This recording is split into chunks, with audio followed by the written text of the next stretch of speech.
Hi, congratulations on your new RV. We're really excited for you. Please make sure before you're signing that you bring the following items with you. If you're a cash buyer, please make sure that you bring a cashier's check, no personal checks at time of signing, or you may bring actual cash. If you're a finance customer, please make sure that you bring proof of insurance listing your specific lien holder. If you need that information, please call us ahead of time. Also, make sure that you bring all valid driver's license of all persons that will be listed on the title. If you have a trade that you're trading in with us, please make sure that you bring your 10-day payoff as well as your title and all persons who will be listed on the title of that trade. Arrive 30 minutes early before your appointment time so we can properly inspect your unit, and also make sure that you have the fridge on and running prior to arrival. If you have any questions, please feel free to give us a call at 810-686-0710. Thanks so much. Have a great day. Hello, it's Mike with TradeWinds RV Center here to congratulate you on your Jayco JAYFLIGHT 280 RKS. I'm here to walk you around your travel trailer, show you how to use a few things to get the best out of your camping experience. Let's start by talking about arriving at the campsite and a few things to take into consideration when you're parking. On your campsite, I want you to leave plenty of room for this awning to come in and out. Over on your off campsite, of course, I want you to leave room for your slide, which is pretty deep, but I also want you to think about where your power and water connections are going to be. Your power, you're going to plug in all the way on the rear of the unit, right in the middle. Then your water connection is going to be up here toward the front. City water connection. That's where you plug in for campsites. So parked accordingly so you can utilize the facilities at the campsite. Once you arrive, unhook your hitch. First thing we're going to do is level our unit. You got this power tongue jack up here. Night docking light should you arrive at night. Simply retract to lower, extend to raise. Now if for some reason you lose power, underneath this rubber stopper right here is a spot for your hand crank. This will go in here and get this up and down should you lose power. Speaking of power, check your battery posts every now and then. Make sure those haven't wiggled loose going down the road.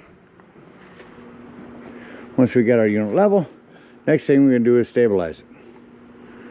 All four corners of your unit have these new quick drop stabilizing jacks. Means they come down a lot quicker than the old ones did. These run down. As I run them down, I'm going to recommend stabilizing jack pads. Jack pads are going to protect the feet of your stabilizing jacks from dirt and debris and hot blacktop in the summer. Better distribute your weight. Get these ran down just until they're taut. You want to straighten these out a little bit as you're coming down. We only want to run these down until they're taut. We already have our unit level, so all we're trying to do at this point is stabilize it. So run these all the way down until they're nice and tight to the ground. Once our unit's level and stable, we can hook up our power and water.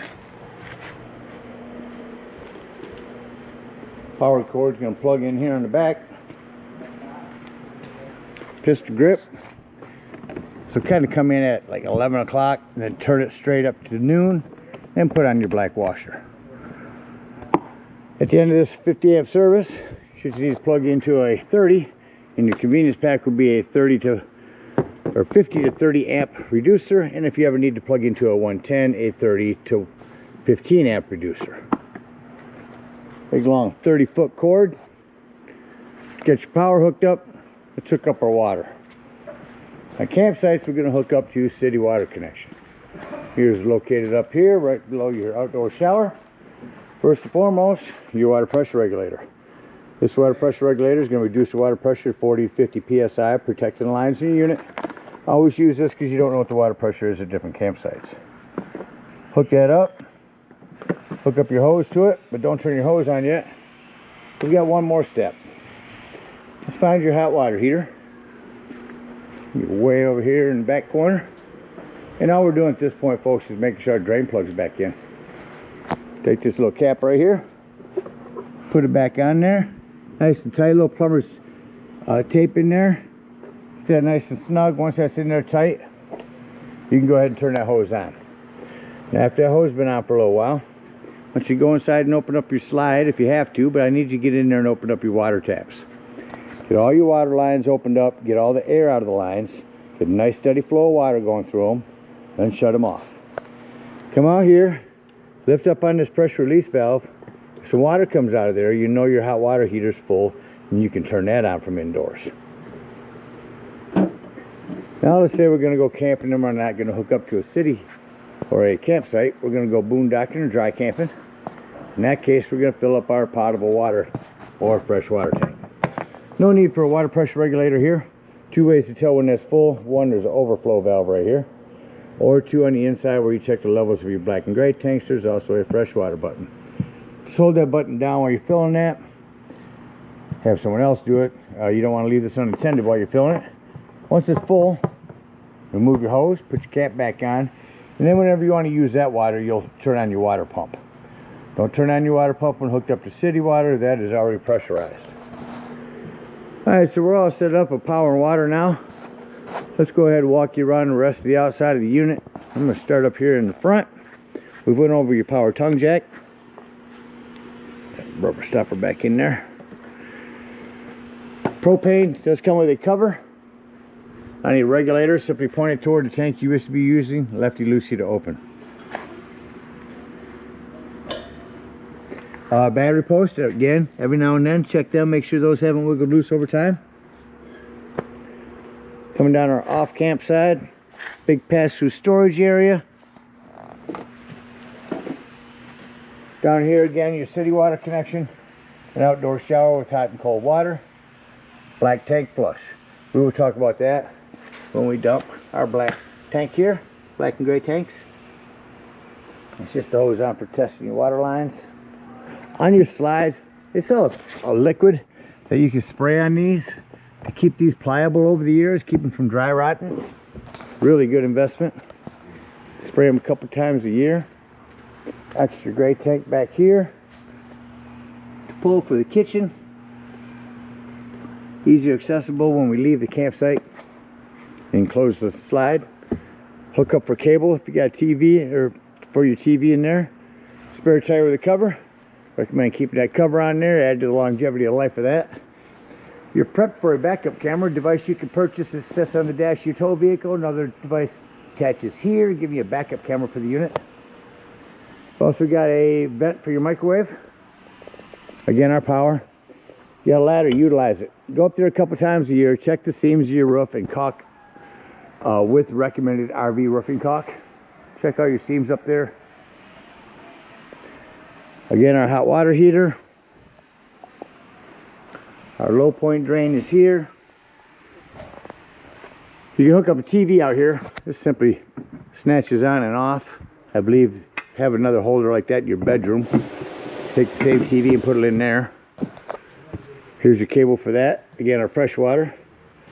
Flue for your furnace, two things on that. One, make sure it's never blocked. And two, if you are running your furnace, steer clear of that. It does get hot.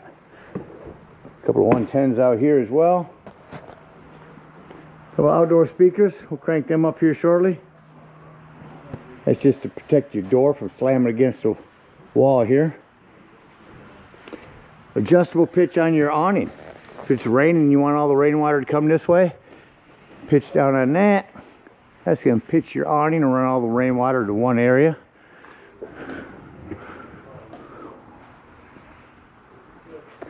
The other side of our pass-through storage. That about covers everything out here. Let's go take a look on the inside. Real quick, you do have adjustable feet on these lipper stairs.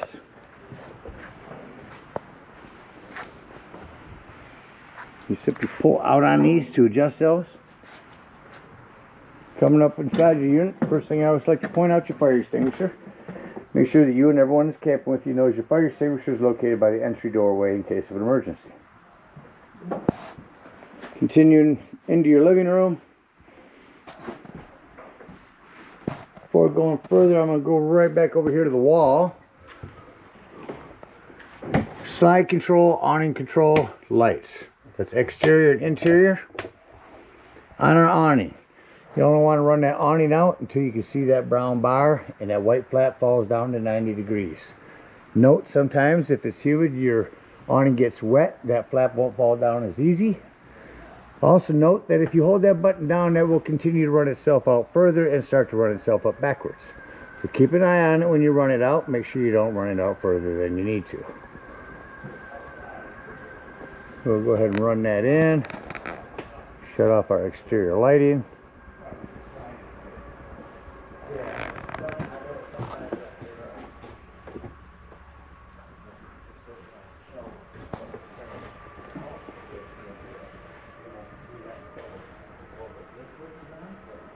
And as the awning comes in, I'll bring the door around. Show you a couple things to remove just the screen door. And to tell you that slam locks, that's what they call these, work best when gently slammed. Now we'll continue in with our chairs. Make sure you strap those down for travel. There's some straps to keep those bouncing around on you. Register release for heat. 110 here and down here is your 12 volt carbon monoxide propane detector. The reason I mention that 12 volt, always running off your battery. So if you are out boondocking, nothing plugged in charging your battery, use battery disconnect to keep this from running your battery down while you're gone. If you're going to be gone for the entire day.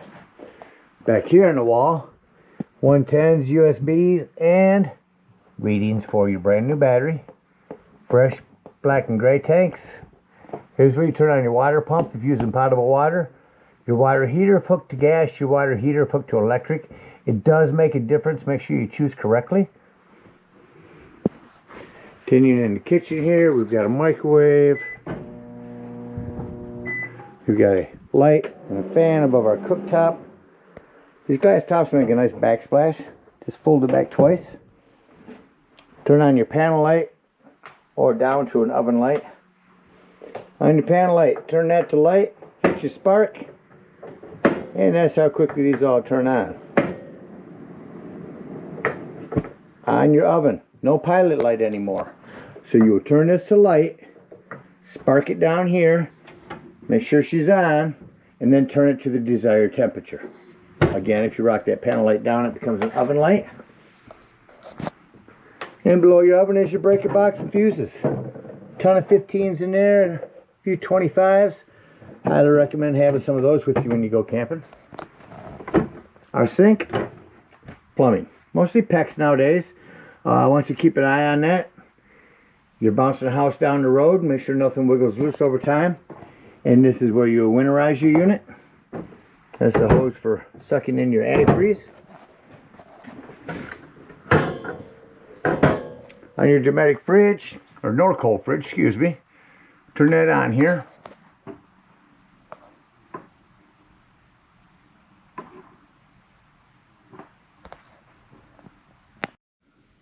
If we get on these, you gotta hold them for about 5 seconds. That turns it on. So whatever's white is what we're controlling. Right now we're on the freezer. Set the freezer at 5. The fridge, 4 or 3, back to 4. And then this is night mode. That's telling the fridge, hey, I'm not going to be opening and closing as much. Please save me some energy. And it does. Hold that in for about 5 seconds to shut that back off. Coming into our dining room. Already strapped in. Make sure you strap these chairs in. Keep them from bouncing around you.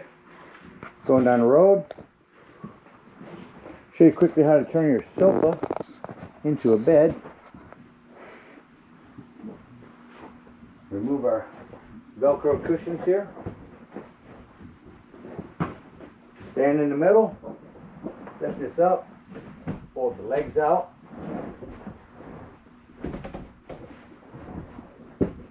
And lay the back down. Just that quickly you've got a bed. Make sure when you're putting this away, you lift this back up first. To lift the front up first, you're probably going to damage your sofa. Again, standing in the middle gives you great leverage. And just that quickly, back to a sofa. This is also your emergency escape window. Just pop them up and get out. The TV here, you have an Insignia Fire TV, yeah. So wherever you go into your home, set up your digital channel scan for your local channels. Make sure that this green light is on at the channel or digital channel enhancer antenna. Allow you to pick up more channels. So that is your fireplace, or excuse me, your radio. So stand by, turn that back on, get off Bluetooth, go to AM, FM, also auxiliary. Don't know if I'll pick up anything inside this building here, but let's see if we can. There we go. So we're dual zoned. One is indoors.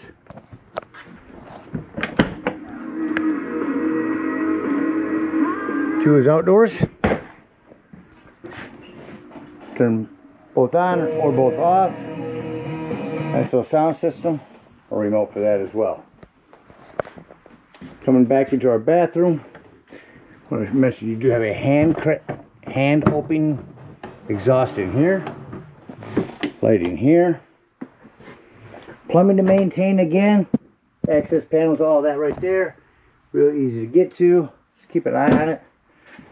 110 with GFCI reset in the bathroom.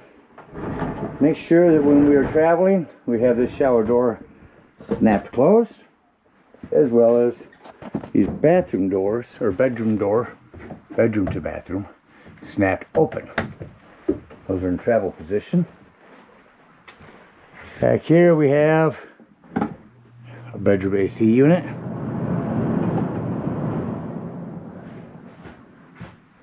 As well as prepped for a TV. Back to there for that. So this is your Go Power Solar, GP Electric Solar Power Channel Controller. This controls, the whole purpose of this is to make sure that your batteries don't overcharge by your solar panels. So I will send you a separate video by this. The only thing you need to be concerned with on this is making sure that you are on whatever type of battery you have. And this one here is going to be wet. Get that. That's what you're going to want, is your wet battery. As long as you're on that, you'll be fine with this. Underneath the bed, of course. Storage.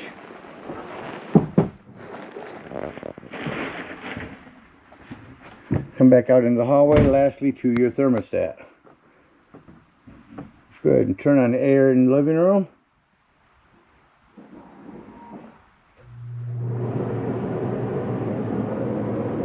Shut that off. Generally, the AC shut off rather quickly. Now I'm going to turn on your heat. Crank that up to 90 in here. You hear that come on.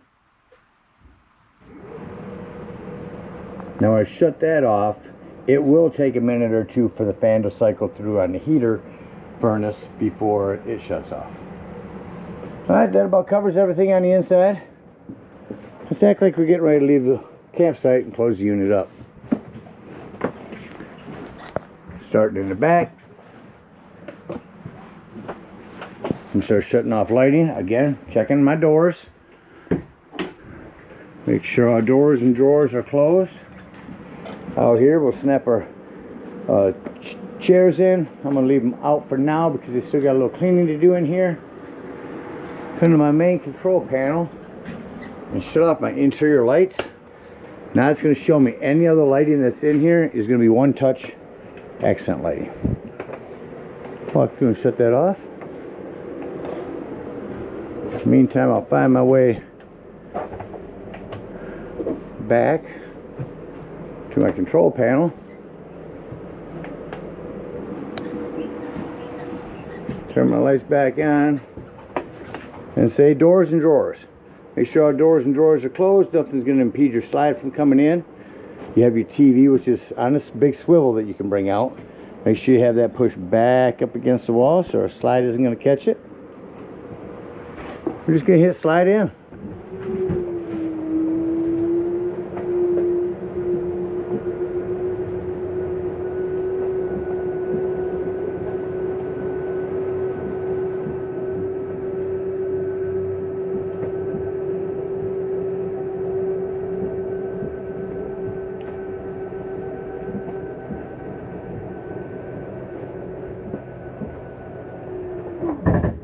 Mind you hear that noise?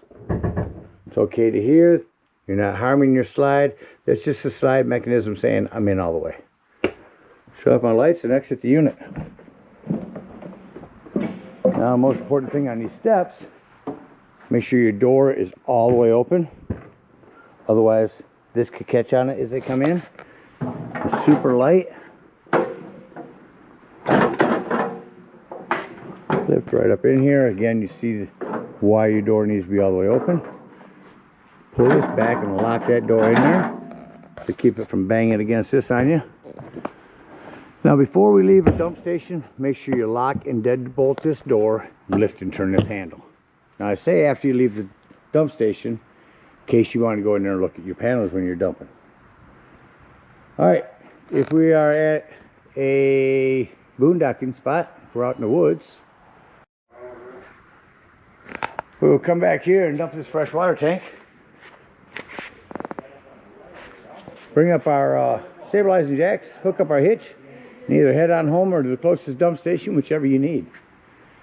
Now, if we are at a campsite, we're going to unplug our power, our water, our cable, hook up our hitch, and head on up to the dump station. Now, at the dump station, park accordingly. Again, your dump is going to be back here. Just like I'm unhooking this one. Is how you will hook up the 10-foot hose that comes with your convenience pack. Hook that up. First thing you do is pull this black handle. That's going to be your sewage. It sounds like that's no longer draining. Go inside, check your black tank. If it shows your black tank's empty, come back out here, leave that handle open, grab the hose at the dump station, hook it up here, and let that run for a good 5 minutes. Again, emphasizing your black tank handle open. Running your lines. It's going to wash all that nastiness out of your black tank. When that's done, remove that hose. Make sure all the washout you just put in there has drained before you close that hose or close that handle and come back here and pull this gray handle. That's going to be your sinks and showers except for your kitchen. When that one's done, we're going to come back here and lastly open up this gray tank. Again, clean the waters, your sinks, your showers. That'll clean your sewage hose out for you. While that last gray is going, come back here underneath your spare tire and open up. Get a better angle here for you. Open up your low point drains. You can drain all the water out of your low point drains. When that's done, close your last gray. Again, clean the waters. That'll clean out this sewage hose a little bit for you.